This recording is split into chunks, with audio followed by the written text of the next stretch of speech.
I gave my company 11 loyal years, worked late nights, skipped vacations, and trained half the staff. But when I discovered that the new guy I trained was making 49% more than me, HR just said, "That's company policy."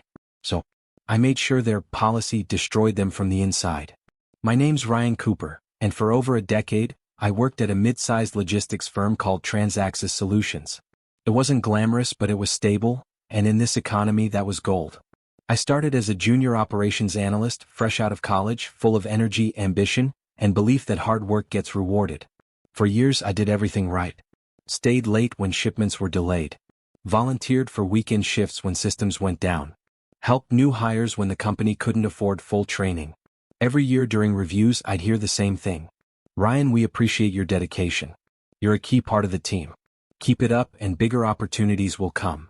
So I kept grinding. I missed birthdays, family dinners, and even a few weddings. But I believed in loyalty, that it meant something. IT started innocently. One afternoon, a new hire named Ethan, barely 25, joined our department. I trained him myself. Bright kid, a little too confident, but he learned fast. A few weeks later, we were working on an inventory optimization project when he said something that made my blood freeze. "Man, for the money they're paying me, I'd work weekends too." I laughed. "Oh yeah? Starting salary can't be that great." He smirked. $82,000 isn't bad for my first gig out of college. I stared at him. I'd been there 11 years, and was making $55,000. My mind went blank. I double-checked later, through HR documents accidentally left open on the shared drive. It wasn't just Ethan. Every single new hire was getting paid between 45 to 50% more than us senior employees. I felt sick. Years of loyalty, of sacrifice, and this is what it meant. So, I went to HR. I sat across from Marissa, the HR director, trying to stay calm. "Marissa, I found that new employees are being paid nearly 50% more than longtime staff. How's that fair?" She didn't even blink.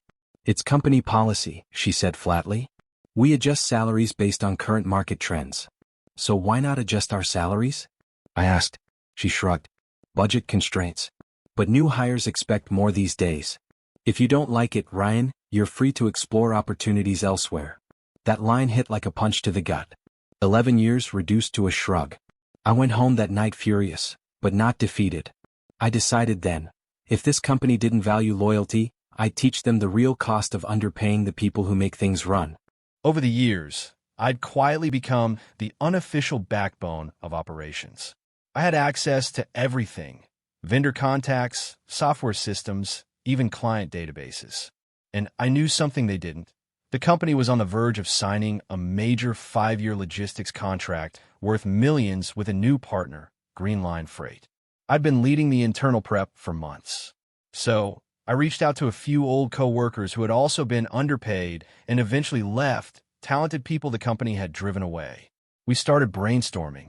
If Transaxis wanted to replace loyalty with policy, then we'd build our own policy, one where fairness actually mattered.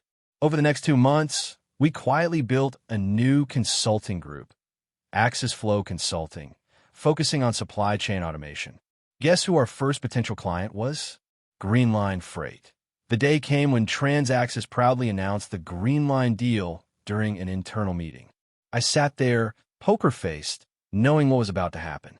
A week later, Greenline Freight's procurement team reached out to Axis Flow, us, for a secondary consultation. They were unhappy with the support Transaxis was providing before the contract even started. They wanted a professional assessment. I wrote the report myself. Detailed, precise, brutally honest. It exposed every inefficiency Transaxis had swept under the rug: outdated software, undertrained staff, and budget mismanagement. Greenline canceled the contract before it even went live. And a week later, they signed a new one with Axis Flow Consulting. When the news broke, I got an email from Marissa, the same HR director, asking if I'd be open to returning as a consultant to help stabilize operations. I didn't reply by the end of that quarter. Transaxis had lost 2 more major clients due to internal chaos. Without Greenline's revenue, their numbers crashed. The CEO, Mark Ellison, who'd always said, "Loyalty doesn't pay bills, performance does," was forced to step down after a shareholder revolt. Meanwhile, Axis Flow grew rapidly. I rehired some of the old staff, paying them what they deserved and giving them equity. And the best part? We didn't just take TransAxis as clients. We took their reputation. People started saying, Axis Flow treats their people like family. TransAxis treats them like policy. That was the sweetest revenge. It's been 2 years since then. Axis Flow is now a mid-sized consultancy with over 50 employees. Sometimes I drive past the old TransAxis office. The parking lot's half empty, the now hiring sign faded. And I think about the day Marissa said, "If you don't like it, leave." I smile, because I did. And I took half their future with me. They said it was company policy.